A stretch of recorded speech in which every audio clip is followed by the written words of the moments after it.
गिबियावनो बयखौबो आंनि चेनेलाव बरायनानै लाग्रोबाय। आसा खालामो बयबो मोजाङैनो दङ। दासिमनि मोननैसो खौरांफोरा जाबाय। चिरां जिल्ला निसिमा अरफानेज हम ससाइटिआ गोदानै बेखेवदों स्पेसियलाइज्ड एडपसन एजेन्सिनि मावख'। बे मावख'खौ बङाइगावआव थानाय बरपारा शहीद बेदियाव बेखेवनाय जादों।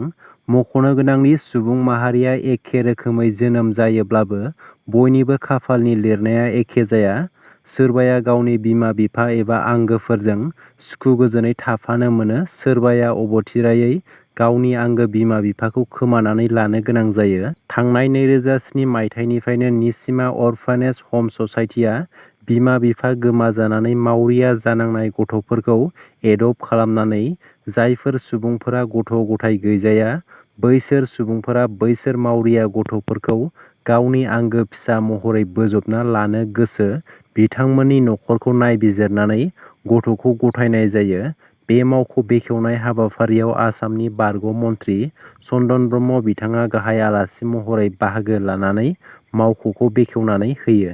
आसामाव थानानै असमियाखौ गोख्रों हुमखि होदों मुसलमानफोरा। असमियानि दादागिरिया सोलिया।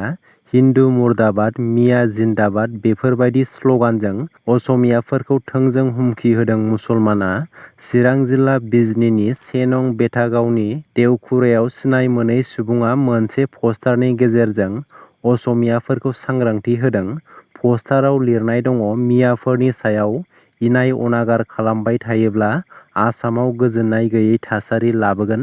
माखासे दखानफोराव असमिया हिन्दु बेरेखा पस्टार लागायनानै गालांनायखौ नुनानै ओनसोलाव दुंहाव थासारि सोमजिखांदों। बे जाथायखौ मिथिनानै पुलिस आरो जायगानि एमएलए अजय कुमार रायआ जाथायथिलियाव सौहैयो। थारैनो आसामाव असमिया आरो मुसलमानफोरनि गेजेराव दाङाबाजि जागोन नामा बेयो मोनसे सोंथि। मानोना आसामाव थानानैबो असमिया हिन्दुफोरखौ थोंजों हुमखि होदों मुसलमानफोरा। बे जाथायनि सायावनो बिजनी आसु फरायसा आफादा गोख्रों रावजों फिनजाथाय होफिनदों। अखा बोथोर जोबनाय समावनो गिथावना दैबाना जादों। भारतनि दाब दाब जायगाफोराव अखा हानाया सोलिबाय थानाय समावनो अन्ध्र प्रदेश आरो तेलेंगानायाव गिख्रंथावै दैबाना जादों। दासिम अन्ध्र प्रदेश आरो तेलेंगानायाव दैबानाजों सा 33 सुबुंफोरनि जिउ गोमाबाय होननानै मिथिनो मोन्दों।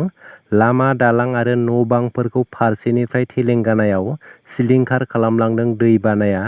फारसेथिं दैबानाजों भुगिनांनाय सुबुंफोरखौ रैखाथि होनाया सोलिगासिनो रैखाथि बिफाना। नाथाय बेनि गेजेरावनो दासान्दि नागारनो रोङै अखाया हागासिनो अन्ध्र प्रदेश आरो तेलेंगानायाव। मिथिनो मोननाय बायदिब्ला दैबानाजों अन्ध्र प्रदेशआव सा 17 आरो तेलेंगानायाव सा 16 सुबुंफोरा जिउ गोमाबाय। आइएमडिनि मोनसे रिपर्टनि बायदिब्ला अन्ध्र प्रदेश आरो तेलेंगानायाव आरोबाव गोबां अखा हाबावगोननि मिजिं दं। गुबुन फारसेथिं तेलेंगानानि गिबि मन्थ्रि रेवान्त रेड्डीआ दैबानाजों जिउ गोमानाय सुबुंनि नखरफोरनो 5 लाख राङै अनसुंथाइ होनो फोसावदों।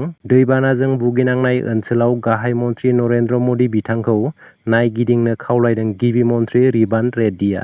हादरनि सुबुंफोरखौ दुखु मोनहोनाय आरजिकार देहा फाहामसालिनि गोदान महरा सोराङाव फैदों। जोबथायाव हमजाबाय आरजिकार मेडिकेल कलेज एन्ड हस्पिटालनि बारग' प्रिन्सिपाल सन्दीप घ'षआ। सिबिआइआ गोबां सोंनाय फिननाय आरो नायबिजिरनानै सन्दीप घ'षखौ हमनो हाबाय। कलकातानि आरजिकार फाहामसालियाव सासे जुनियर डक्टरखौ इनायै जिनाहारि खालामनानै जिउ फोजोबदोंमोन। बे जाथायखौ लानानैनो सिबिआइआ 18 सानसिम बारग' प्रिन्सिपाल सन्दीप घ'षखौ फारियै जेरा खालामो। नाथाय गोबां थगायनाय आरो दायनिफ्राय बारग'नो नाजासेयावबो जोबथायाव सिबिआइनि जेयाव नाङो सन्दीप घ'षआ। बे जाथायखौ लानानै दायनिगिरिखौ गोख्रोंसिन साजा होनो गासै भारतआवनो खुद्रिसारदों। बे जाथायावनो लोब्बा थानाय सन्जय रायखौ सिगाङावनो हमखांनायनि उनाव दायो बारग' प्रिन्सिपाल सन्दीप घ'षखौ सिबिआइआ हमबाय। नाथाय बेबादि खास्रि-बिस्रि जाथायाव आरोबाव साबैसे दायनिगिरिया लोब्बा दंबावो बेखौ उननि समावसो मिथिसिगोन। गुबुन फारसेथिं सिबिआइनि लिस्टआव थानाय दायनिगिरिफोरनि सायाव फारि फारियै नायबिजिरनाया सोलिगासिनो दङ। बिटिआर ओनसोलनि आरो बिटिआरनि बाहेरायाव थानाय बर' बिजोंनि गुबुन गुबुन जेंनाफोरखौ आबुङै सुस्रांनांगौनि थाखाय बिटिआरनि गाहाय मावफुं सोद्रोमा प्रमद बर'नि मासि लानानै दैदेननायाव दुलाराय बर' फरायसा आफाद आरो बर' थुनलाइ आफादजों बिटिसि सेक्रेटारियेटआव थानाय सिएम कनफारेन्स हलाव गुवारै सावरायलायदों। बे सावरायलायनाय हाबाफारियाव बिटिआरनि सोलोंथाइ बिफाननि डिरेक्टर जगदीश प्रसाद ब्रह्म बिथाङा बाहागो लायो।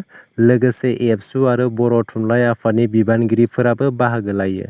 सांग्रां जानो गोनां खौरां: जुदि नोंथांनि मबाइलाव बेंकनि मावफारियानि मुं लानानै फन फैयोब्ला सांग्रां जानाया गोनां, नङाब्ला गोबां जेंनायाव गोग्लैनो हागौ।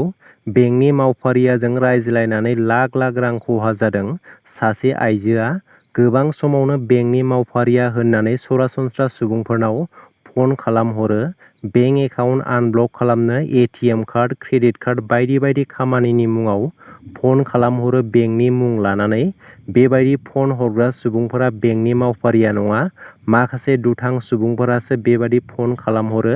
बेबायदिनो नंखाय फन हरनानै नोंथांमोननि बेंक एकाउन्टनिफ्राय रां खावनो खाबु लायो दुथां सुबुंफोरा। थिग बेबादिनो केरालानि कुडुप्पनकुन्नुनि सासे 72 बोसोर बैसोनि आइजोआ नंखाय फन कलनि गेजेरजों लाख लाख रां खोमानांदों।